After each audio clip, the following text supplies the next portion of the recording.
Hello à tous, bienvenue sur la chaîne En Christ Parlons-en. On espère que vous allez tous merveilleusement bien. Alors tout d'abord, on s'excuse parce que c'est vrai que ça fait 100 ans qu'on n'a pas publié. Voilà, la chaîne est en train de dormir, clairement. Donc après notre vidéo témoignage, on a vraiment disparu. Mais là, on est de retour en force. Alors cette vidéo, ça va être une vidéo dans laquelle on va répondre à des questions. J'avais demandé à mes abonnés de nous poser plein de questions sur notre couple, sur notre vie. Et donc là, on est là pour y répondre. Mais pour commencer, on va d'abord se présenter parce qu'il y a peut-être des gens qui ne nous connaissent pas encore. Donc, on va se présenter. Je commence, bébé, ou tu commences? Vas-y, t'étais partie, donc ok. Je peux pas te couper dans ta lancée. Ouais. Donc du coup, moi c'est Ornella, j'ai 27 ans, je suis la femme de ce magnifique jeune homme. Et du coup, ensemble, on a une grande famille recomposée de 5 enfants. Donc monsieur en avait 2 déjà, moi j'en avais 1 déjà. Et ensemble, on a eu 2 bébés, 2 jumeaux. Donc ça fait 5 au total, on est 7 dans la famille. Je te laisse te présenter. Ah, je suis mère au foyer aussi. Ok, donc moi je me présente, je m'appelle Teddy, j'ai 30 ans. Et du coup, bah, moi je suis coiffeur barbier. Ça va faire longtemps. Depuis sa naissance. Non, ça va faire 15 ans. 15 ans bientôt. Et puis voilà. Hein. Voilà, t'as commencé tôt, hein? Ouais, T'as commencé à 15 ans? J'ai commencé à coiffer il y a 15 ans. Mais après, pas en salon. Oui, mais il y a 15 ans, mais si t'as 30 maison. ans. Ça veut dire que t'as commencé à 15 ans à coiffer? Bah ouais. Ah ouais, t'as commencé tôt. C'est ça. Ok. Donc voilà, on a 5 enfants et puis... on s'aime. Et puis voilà. Et oui, on s'aime. Voilà. Pardon. Alors donc du coup, comme j'ai dit, aujourd'hui ça va être la vidéo vraiment où on répond aux questions. Donc j'ai les questions sur mon téléphone. Il est où mon téléphone, bébé? Je crois que c'est toi qui l'as. Donc on va commencer. On a sélectionné quelques questions parce que franchement ça allait être trop long. Donc on va commencer dans l'ordre. Ok, donc je pose la première question. Donc la première question c'était qu'est-ce que ça fait d'être jeune parent? Qu'est-ce que c'est ça la première question? Ah mince. Attends, c'était en gras. Ça... Depuis combien de temps êtes-vous mariés? Pardon. Alors depuis combien de temps on est mariés? On est mariés depuis combien de temps? Vas-y, je te laisse répondre. Bah, vas-y, réponds. Et je te laisse répondre. Mais non, mais réponds, bébé. Ça fait 2 ans. 2 ans? Ça fait à peu près 2 ans. Ouais, donc ça fait à peu près 2 ans. Ouais, 2 ans qu'on s'est mariés et puis voilà, depuis on vit l'amour fou. La question c'était qu'est-ce que ça fait d'être jeune parent? Qu'est-ce que ça fait d'être jeune parent? Il y a des avantages et des inconvénients pour moi parce que en vrai de vrai, c'est bien d'avoir ses enfants tôt. Parce que, en fait, si t'es genre visionnaire, tu te dis, vas-y, j'ai mes enfants tôt, comme ça, plus tard, je serai tranquille, ok. Mais en vrai de vrai, c'est un peu chiant, à vous, Toutou. Parce qu'en vrai, nous, on aimerait bien, genre, grave voyager et tout. On aimerait bien faire plein de choses, des restos, souvent le soir. Enfin, vraiment, passer des temps, vraiment, tous les deux, tu vois. Et sauf que, quand on est parent, c'est pas pareil, hein. Déjà, les voyages... Si t'as personne pour garder les enfants, papy, mamie et tout, bah faut partir avec les enfants, c'est plus cher, organisation, tout ça c'est chaud. Donc ouais, je sais pas. Donc pour moi, en tout cas personnellement, qu'est-ce que ça fait d'être jeune parent? Mitigé. C'est bien, mais à la fois c'est relou. Faut dire la vérité. Ouais, carrément. Moi si je peux rajouter aussi, hein, c'est pareil, hein, franchement, au début ça fait peur. Au début franchement quand on sait qu'on va avoir autant d'enfants à gérer, on se dit qu'on va pas y arriver. Et après, en fait, les choses de la vie font que, en fait, tu te dis t'as pas le choix. T'as pas le choix déjà. Quand la femme elle est enceinte, bah tu te dis bah déjà tu peux pas avorter vu que t'es dans le Seigneur. Donc franchement c'est t'es obligé d'y aller, t'es obligé de foncer. Tu te dis bon vas-y j'y vais et puis on verra après. Mais sauf que pendant que t'y vas, franchement c'est pas facile parce que comme tu l'as dit bah le temps ensemble, c'est compliqué de l'avoir. Ouais. Franchement, le temps ensemble, c'est compliqué de l'avoir. Même faire des vacances, des choses comme ça. Bah, faut partir en vacances quand eux sont en vacances scolaires. Donc, c'est vrai que c'est compliqué. Mais après, parce que là, on parle trop comme des parents qui aiment pas. Oui, non, il y a des points positifs. Hein. Là c'est vraiment en les... vrai de vrai, on est grave heureux d'avoir nos enfants, genre on les aime trop de ouf. Franchement, les 5, genre on les aime trop, genre. Et en vrai de vrai, quand t'as des enfants, genre, tu rigoles de ouf. Tu sais, ils te font rire, ils apportent de la vie dans la maison à vous, doudou. Tu sais, c'est marrant quand même. Oui, mais là, la question c'était être jeune parent. Ah oui, jeune. Ouais, jeune. Tu vois. Donc ça veut dire avoir des enfants jeunes. Ouais, j'avoue. Ouais, jeune, C'est pour ça. En vrai, moi je sais que j'ai pris l'avion deux fois dans ma vie. Ouais, pour faire et puis voilà, c'était juste pour faire un aller-retour, mais sinon c'est compliqué. Donc donc t'aurais aimé plus. Jeune, ouais. Mais après, aussi l'avantage c'est que on peut passer plus de temps avec eux qu'à ce moment. Donc, Et ouais, c'est vrai. Et par exemple, moi je sais que par exemple nos trois plus grands, en vrai de vrai, tu sais, on peut rigoler avec eux, faire des blagues, des jeux et tout. Tu sais, on peut avoir des petits délires, je sais pas comment dire. Tu vois, des fois ils sont drôles et tout. Voilà. Arrivez-vous à avoir des moments seuls malgré les enfants? Bon, on y a un peu répondu. Je sais pas si tu veux dire quelque chose, Dodo. Est-ce qu'on arrive à avoir des moments seuls, vraiment, avec les enfants? Franchement, on arrive à en avoir. Mais les moments qu'on a, ils sont rares. C'est ça en fait. Franchement, on arrive plus ou moins. Moi, je pense que c'est surtout quand ils dorment. En fait, pour moi, je sais pas comment dire, mais les gens qui pensent par exemple qu'avoir des enfants, c'est des solutions pour que leur couple marche, pour moi, pas du tout. Pour moi, pour avoir des enfants, il faut déjà que tu aies un couple très solide. C'est un doudou. Parce qu'en vrai de vrai, quand tu as des enfants, eh ben, tu as moins de temps avec ton partenaire. Donc, il faut déjà que ton couple il soit vraiment solide pour que ça continue de marcher, tu vois. T'en penses quoi, bébé? T'es d'accord ou pas?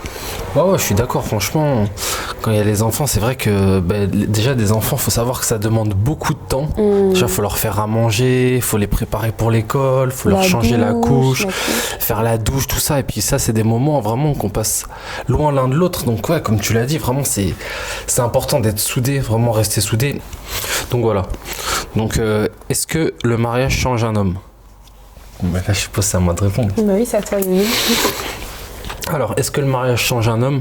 Honnêtement, moi, je vais dire personnellement, c'est pas le mariage qui m'a changé, c'est Jésus. Moi, personnellement, à partir du moment où j'ai accepté Jésus, là, c'est vraiment là où, vraiment, dans mon cœur, j'ai eu envie de tout arrêter.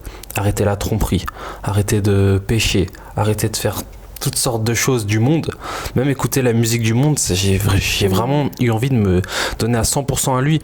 Et vraiment, à partir de ce moment-là, je me suis dit, ouais, là, je peux me marier. Mais je pense que si j'aurais été encore dans le monde et puis que j'aurais essayé de me marier ou je sais pas quoi, ça l'aurait peut-être pas fait. Donc franchement, pour dire que le mariage change un homme, je dirais que non, mais il faut quand même s'y préparer avant. Voilà.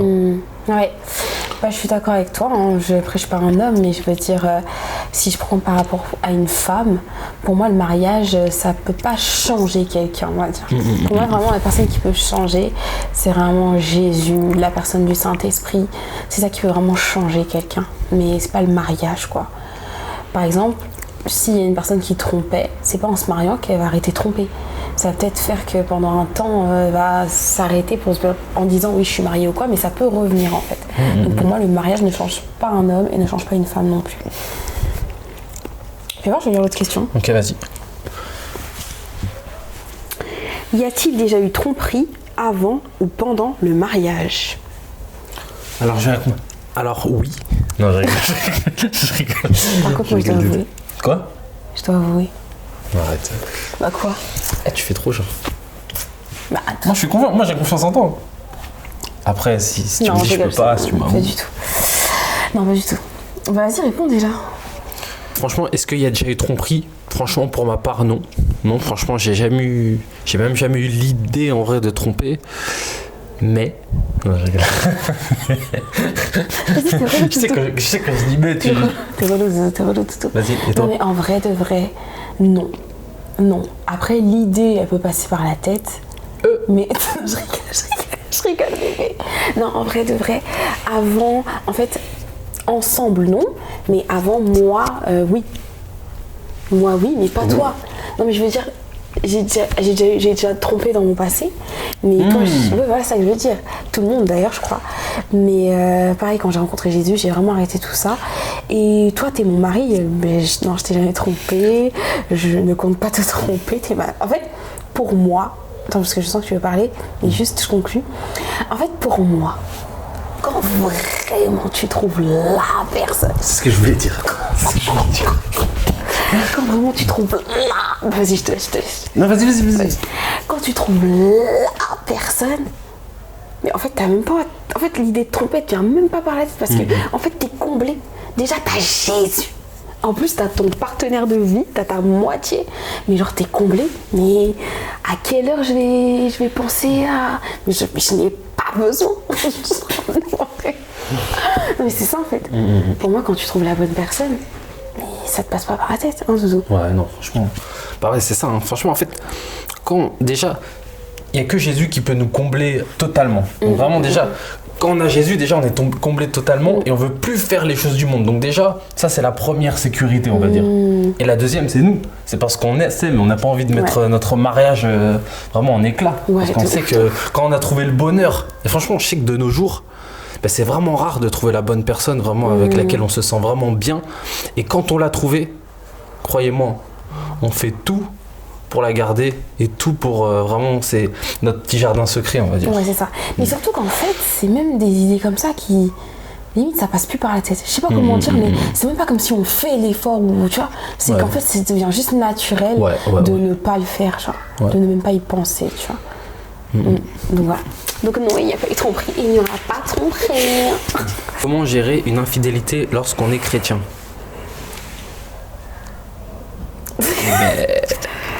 On sait pas, hein. Eh ben on stoppe. Non, en vrai, faut prier. Non, je sais pas. Non. Comment gérer une infidélité lorsqu'on est chrétien? Mets plus haut ton micro au cas où. Non, comment gérer une infidélité lorsqu'on est chrétien? Franchement, moi je sais que c'est pas quelque chose de facile, quelque chose de facile à vivre. C'est jamais agréable de se faire tromper. Mais quand on est chrétien, justement, on a un appui, Jésus-Christ. Ça veut dire qu'en vrai, on a nos frères à l'église, on a les sœurs à l'église, on a nos tontons spirituels, nos tatas spirituels, nos mamans, voilà. Donc on peut vraiment demander conseil à eux et ils vont trouver les mots justes. Dieu va passer par eux pour nous donner des paroles, pour nous réconforter. Et vraiment, je sais que c'est quelque chose qui fait mal sur le coup.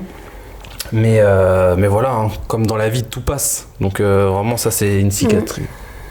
Bon, après, moi, je pense qu'il y a plusieurs types de tromperies. Et moi, je pense que quand on est chrétien, il faut savoir avoir le discernement. Par exemple, des fois, on peut avoir des attaques. Et si, par exemple, t'es marié avec un homme ou une femme qui... elle prie de moins en moins ou il prie de moins en moins. Je vais prendre l'exemple d'une femme pour changer. Donc tu vois que ta femme, elle prie de moins en moins, mais vraiment elle a abandonné la prière, elle commence à se tourner un peu vers le monde. Et donc là tu sais qu'elle est déjà fébrile, tu sais qu'il y a déjà une porte ouverte et le diable peut passer par là pour en gros qu'elle commence à s'intéresser à son collègue, à son machin, tout ça.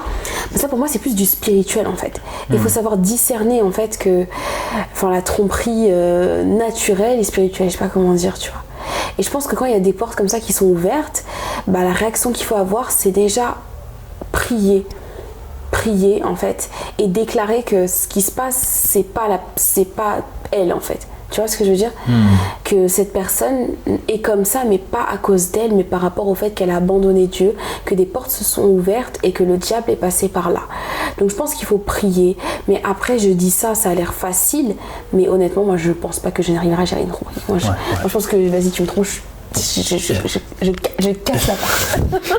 Et je vais te casser une café sur la tête. Non, j'avoue, c'est vrai qu'on on donne des conseils, mais vraiment, on n'a pas encore vécu la tromperie en fait, nous, dans notre mariage. Oui.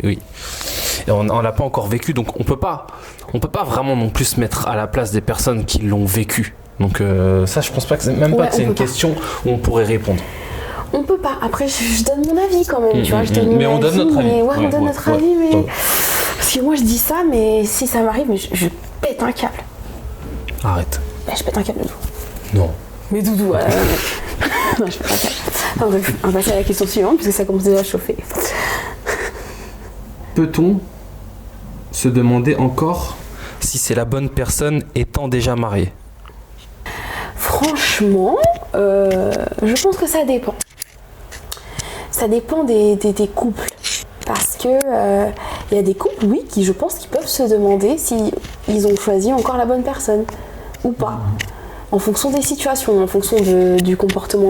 Des fois, surtout déjà, dans les couples où tu te maries grave vite. Quand tu te maries grave vite, il peut y avoir des situations où tu te poses des questions, tu te dis attends, est-ce que j'ai pris le bon choix, est-ce que j'ai pris la bonne décision et tout. Donc pour moi oui, ça peut arriver. Après, dans mon cas personnel, dans notre cas personnel, pour moi nous c'est vraiment le match parfait, on va dire. Pour moi, nous c'est vraiment la volonté du Seigneur. Donc cette pensée ne me traverse pas l'esprit. Après toi je sais pas. Toi je sais pas si cette pensée t'a déjà traversé l'esprit. Quelquefois. Arrête de dire. Non mais voilà. Et pour dire que ça dépend, mais pour moi, oui, on peut se poser cette question. Après, faut tout remettre entre les mains de Jésus. Hein. Franchement, quand tu te poses cette question, pose la question à Dieu, tu vois. Et rappelle-toi du pourquoi est-ce que tu as épousé la personne, en fait. Et surtout, quand tu te poses cette question, parle-en c'est dur, hein, mais parle-en à la personne, à ton mari ou à ta femme, pour qu'ensemble vous vous rappeliez les bons côtés de votre relation. Parce que si vous vous posez cette question, c'est qu'il y a un truc qui va pas. Et puis, moi si je peux rajouter quelque chose, en vrai nous ce qu'on fait souvent, c'est que des fois on regarde les photos, les anciennes photos, les anciennes vidéos sur Snapchat, on se rappelle, même on discute des souvenirs, des moments qu'on a vécu ensemble. Et franchement ça nous renvoie dans parce que les débuts c'est toujours les débuts chics, on va dire. Tu vois, les débuts on se rencontre, on rigole, tout ça, c'est vraiment des moments, voilà, des bons moments. Quand on était partis en vacances, tout ça, on se remémore les choses. Et en fait, rien que le fait de se remémorer les choses, là tu te dis ah ouais, on a vécu trop de trucs ensemble. Tu dis non, c'est vraiment toi. Et en fait quand tu te rends compte que les sentiments ils ont pas bougé, que vraiment on en est toujours au même stade, que s'il y a rien qui a changé depuis le premier jour, voilà, on peut pas se poser cette question en fait. Ouais. Voilà. Et en vrai, c'est vrai que nous, des fois, t'as vu, surtout moi, je me dis de faire ça. Je te dis, ouais, toutou, pourquoi tu m'aimes et tout. Mais en fait, c'est un truc c'est des questions simples. Mais genre, tu sais, après, la personne, elle se rappelle de pourquoi elle t'aime. Enfin, elle te rappelle pourquoi elle t'aime. Elle te rappelle ce qu'elle aime chez toi et tout. Et en fait, ça, ça remet du peps dans la relation. Donc après, tu te souviens du pourquoi est-ce que tu as fait ce choix. Donc voilà. Ouais, voilà. Je te laisse poser une question, je crois on en est à là. Ok. Ah là ça commence à se corser là. Franchement là. Comment gérez-vous les conflits? On les gère pas. Non mais vas-y, commence. Bon, les conflits, franchement, ça c'est un sujet. Alors, nous, je sais que quand on se prend la tête, vraiment, on n'essaie jamais de faire durer la prise de tête. On essaie vraiment, des fois, de mettre notre orgueil de côté, même si des fois, franchement, je crois que toi, tu y arrives mieux que moi. Non. Si, quand même. Enfin, ouais, j'avoue, en ce moment. Enfin, oui, c'est plus moi. Avant, c'était toi. Mais je sais pas ce qui t'arrive dans ton cerveau, tu veux plus. Hein. Franchement, je sais pas, franchement. Ouais, j'avoue, c'est vrai. Non, voilà, donc franchement, on essaye. Quand il y a un conflit, vraiment, en fait, ça dépend le conflit. Vraiment, ça dépend de la gravité du conflit aussi. Mais même si c'est quelque chose de grave, toi, tu sais que t'aimes bien prendre un petit temps pour toi. Ouais, c'est vrai. Vraiment prendre un petit temps pour toi. Après, qu'est-ce qu'on appelle quelque chose de grave? En fait, c'est ça, parce qu'en vrai, c'est quoi nos trucs graves? Faut dire les conflits. Après, on a eu une fois vraiment un conflit grave. À part ça, on n'a pas eu encore de conflit. Parce qu'en fait, moi, je trouve que nous, on se dispute pour des bêtises. Ouais, franchement, ouais. Nous, on se dispute pour des bêtises. Les trucs vraiment sur lesquels on s'embrouille, c'est surtout des fois face à l'autorité et tout. Genre des problèmes d'autorité, en gros. Ouais, franchement. moi, si je peux me permettre, là, je vais parler au nom des hommes. Mais franchement, nous, la Bible déclare qu'on a l'autorité sur notre femme. Franchement, ça veut dire que des fois, moi, je dis des choses. Franchement, faut le dire. Moi, je dis des choses. Tu peux dire. Mais que toi, des fois, derrière, tu dis, comme les enfants, tu me dis, non, mais tout, nanani, nanana.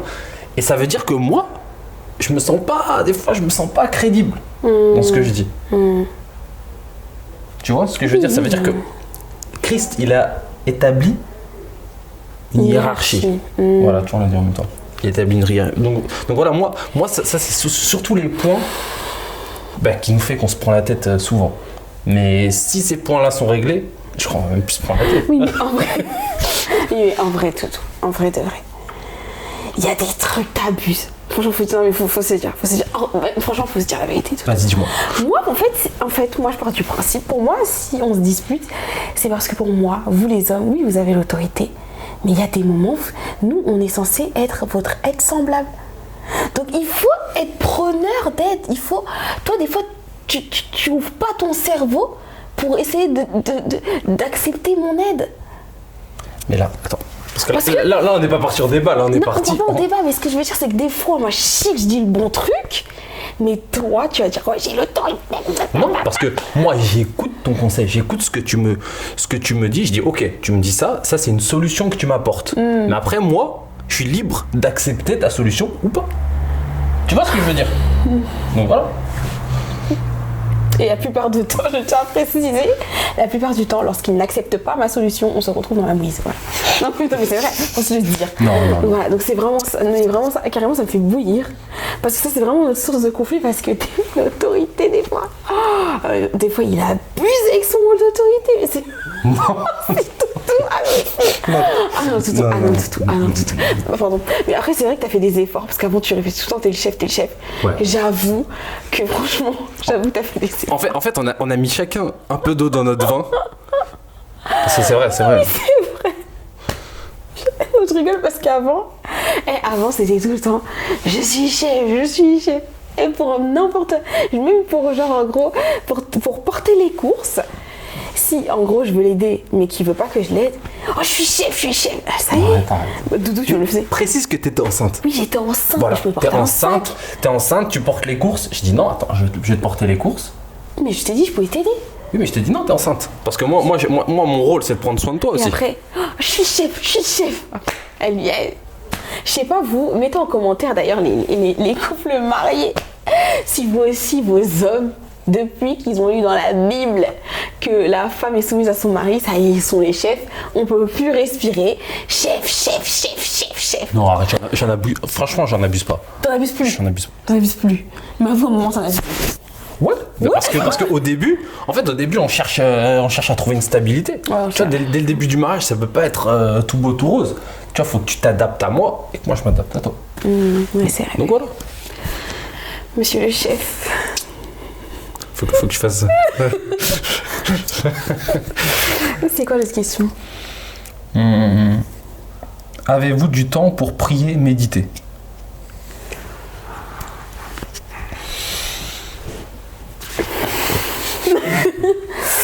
Je te laisse répondre, bébé. Alors, franchement, du temps pour prier, méditer, en vrai, des fois c'est chaud. Des fois, franchement, je devrais pas dire ça, hein, parce que normalement on est censé prier Non, mais c'est la tout le vérité. temps. Faut Et dire la franchement, vérité. des fois on est avec les enfants, tout ça, des fois la fatigue vraiment elle prend le dessus. Franchement, des fois la fatigue prend le dessus. Des fois moi je suis là, je me dis vas-y je vais prier tout avant d'aller me coucher. Je commence à prier et je me réveille 2-3 heures plus tard. Je vois je me suis endormi à genoux sur le canapé. Et franchement non vraiment c'est tellement que les journées elles sont, parce qu'avec les enfants tout ça c'est très très compliqué. Et puis voilà, hein, franchement c'est de trouver du temps, c'est pas facile, mais franchement il y a le jeudi. Franchement le jeudi on sait on fait la cellule de maison et tout à la maison, donc on reçoit les frères et sœurs à la maison, tout ça, on prie ensemble, tout ça.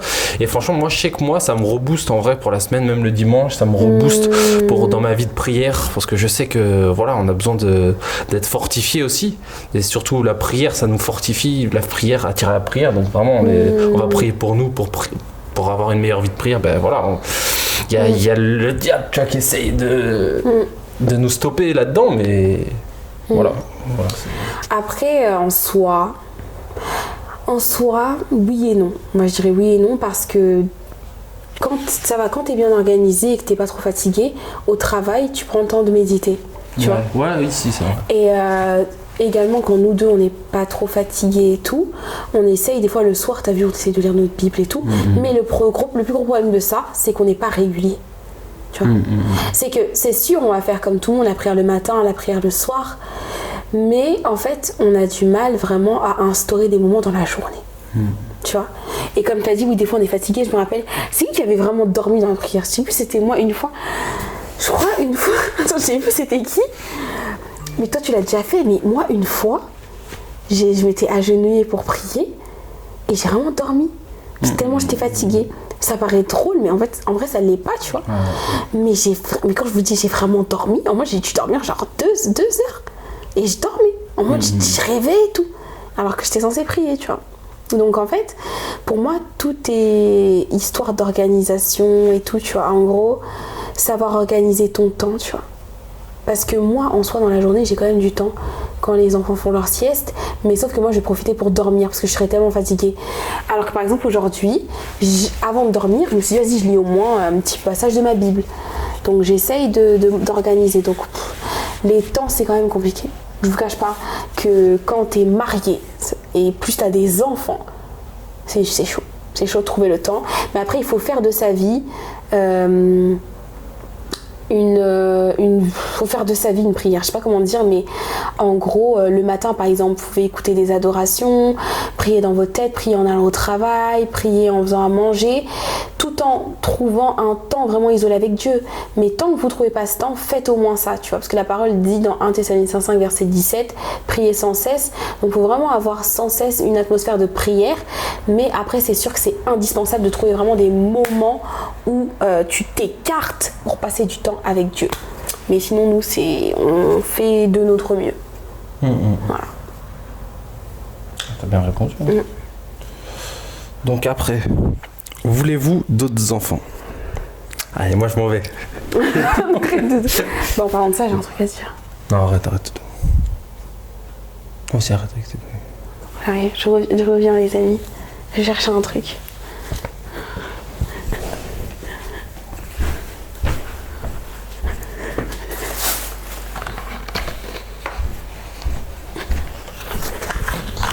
Voilà, j'ai un truc à te dire, Doudou.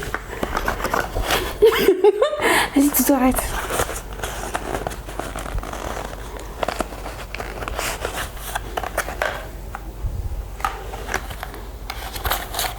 Non. Non, j'étais pas sérieux. Non, j'étais pas sérieux du tout. Bon, du coup, pour répondre à cette question, j'avais prévu du coup de répondre sur la vidéo. Donc en fait, en ce moment, je me sens grave fatiguée. Vas-y, dis-toi. Non, vas-y, ça me fait pas rire là. En ce moment, je me sens grave fatiguée. Et du coup, il m'était même arrivé un truc ce matin, j'étais choquée. Non, vas-y, franchement, fais voir. Donc c'est pour... Arrête, non. Mais je monte d'abord à la caméra. Donc c'est pour vous dire que... Voilà, on va avoir un 6e bébé. Non, arrête, du tout, arrête, ça me fait pas rire là. Fais voir. C'est quoi? Bah c'est positif. Jure? Bah oui, Toutou. Non, arrête. Non, je te crois pas. Bah, on va avoir un 6e bébé, c'est ça.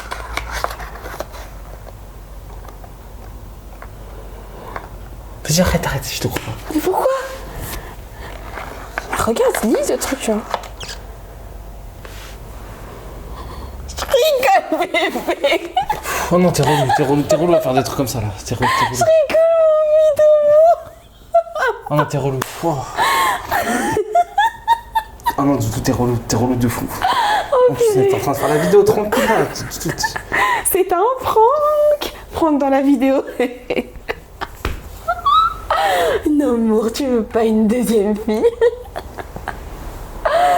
Ah, purée. Pourquoi ça regarde comme ce que ça fait là? Ah, ça faisait fou. Non, t'es relou à faire des blagues comme ça. Tu veux pas un 6e bébé?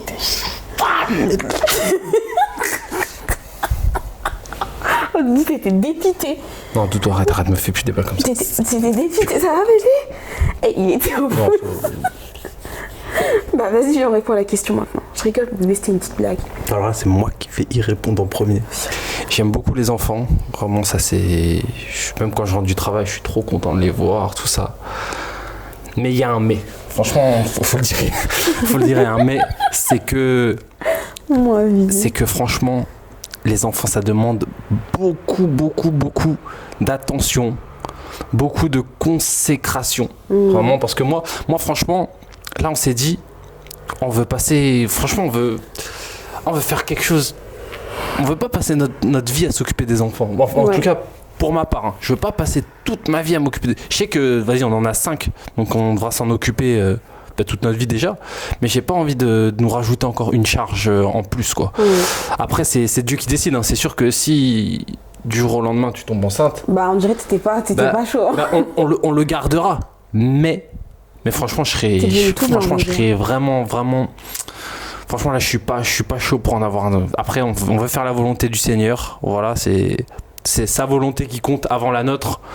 Mais franchement, si on devrait que compter sur ma volonté, je me les ferais couper et puis terminer. Arrête de... Donc du coup, on voulait pas faire une vidéo trop longue. Donc on n'a pas sélectionné toutes les questions parce qu'il y avait trop de questions. Mais on a un truc de fin. Donc là, on doit dire chacun un défaut et une qualité sur l'autre.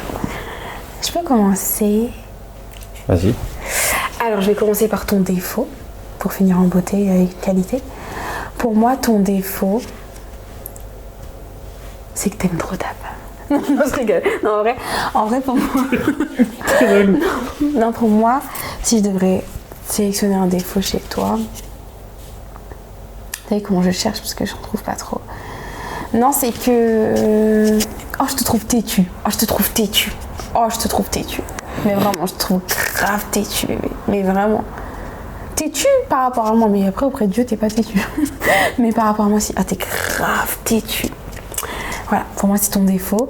Après, ta qualité. Pour moi, ta qualité, c'est juste d'être toi. Parce que pour moi, t'es parfait. Même avec ton défaut, t'es parfait. Genre, ta qualité, c'est juste d'être toi. C'est une qualité d'être toi pour moi.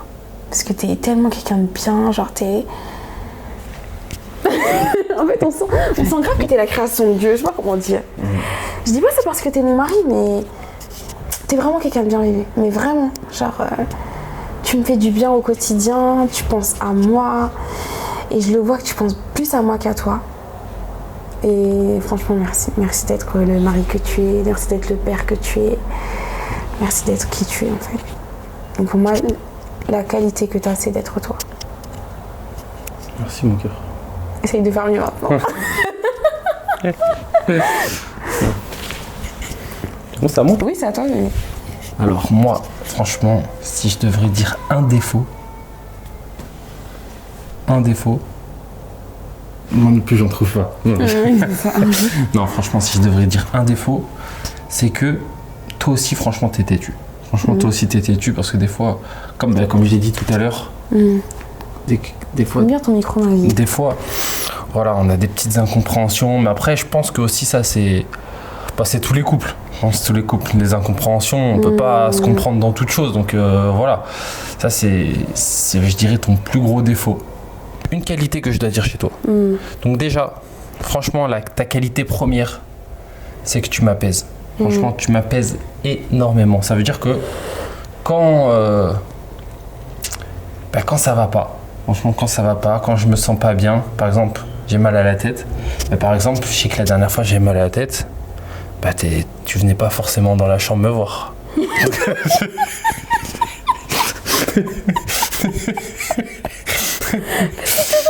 Tu sais ta life.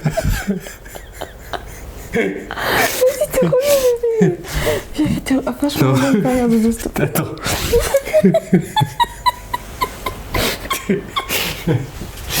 T'es relou. Ah, c'est toi, tu me fais rire. Mais la qualité, vraiment, c'est que... Franchement, franchement, là, je vais parler sérieusement. C'est que quand tu te donnes à faire quelque chose, tu le fais de tout ton cœur. Vraiment, tu le fais de tout ton cœur. Et vraiment, jusqu'au point que même des fois, quand la chose, elle n'est pas faite vraiment au poil près comme tu aurais voulu qu'il soit, ça te frustre. Tu vois, même que ça soit une organisation, que ce soit plein de choses. Et franchement, ça, j'aime bien avec toi parce que, en vrai, tu donnes tout ton cœur pour moi. Tu donnes tout ton cœur pour les enfants. Tu donnes tout ton cœur pour tes frères et sœurs en Christ. Tu donnes tout ton cœur pour ta famille, tes parents, tes frères. Et franchement, ça, c'est vraiment une qualité que j'aime beaucoup chez toi. C'est que tu as un cœur en or, tout simplement. Voilà. Non, c'est vrai. Merci bébé, c'est mignon. Et ben je t'aime. Et ben moi aussi. Et ben voilà, sur la vidéo. Non mais voilà, en gros, là on a répondu à je sais pas combien de questions, peut-être 8 ou je sais pas. Donc c'était la vidéo question. Franchement, ça fait grave longtemps qu'on devait la faire, donc là on l'a faite. J'espère que ça vous aura plu. Je sais pas ça va être quoi les prochaines vidéos, mais ce qu'on va essayer de faire, c'est pas de poster 8 ou 9 mois après, hein, de tout. On essaiera d'être plus régulier. En tout cas, j'espère que cette vidéo vous aura plu. N'hésitez pas à vous abonner à la chaîne, également à nos réseaux sociaux que je mettrai du coup ici pour Teddy et ici pour moi. Donc abonnez-vous, interagissez avec nous, posez des questions, likez, partagez, subscribe, tout. Et on est ensemble, en tout cas que Dieu vous bénisse abondamment. Ah Doudou, j'ai une question à te poser. Regarde, c'est juste pour conclure, est-ce que tu peux donner un verset préféré comme ça à la caméra pour nos abonnés? Franchement, vraiment, j'aurais dit Matthieu 22, verset 37. Mets ton micro plus haut. J'aurais dit Matthieu 22 au verset 37. Ouais. Tu aimeras le Seigneur ton Dieu de tout ton cœur, de toute ton âme, de toute ta pensée. Pourquoi je dis ce verset? Parce que il faut mettre Dieu en priorité dans sa vie. Parce que nous, on l'a mis en priorité dans notre mariage et je vois par sa grâce qu'on a un mariage béni. Vraiment, on a un mariage vraiment... On sent que Dieu vraiment est au milieu de notre mariage. Et quand il y a la présence de Dieu, ben forcément, il y a l'amour. Parce qu'il y a un autre verset qui dit « Cherchez premièrement le royaume et la justice de Dieu et tout le reste vous sera accordé. » Et on voit vraiment que Dieu bénit nos enfants, le travail. Il nous a donné ce logement. Vraiment, on le voit vraiment agir dans notre vie. Donc voilà. Ok, c'est bon, on va conclure sur ça. Merci bébé. En tout cas, voilà, on est content d'avoir fait cette vidéo avec vous. Donc on va revenir en force dans En Christ parlons-en, hein, écoutez, parce que là on a trop dormi. Mais en tout cas voilà, j'espère que ça vous aura plu. Ça t'a plu toi bébé de répondre aux questions? Ouais, franchement c'était marrant. Mais ton micro tu le mets tellement loin bébé, j'espère que le son je vais bien l'entendre. Ouais. Ok, en tout cas on vous fait de gros bisous, soyez bénis, que le Seigneur veille sur vous et on vous aime, mais Dieu vous aime encore plus. Bisous, ciao.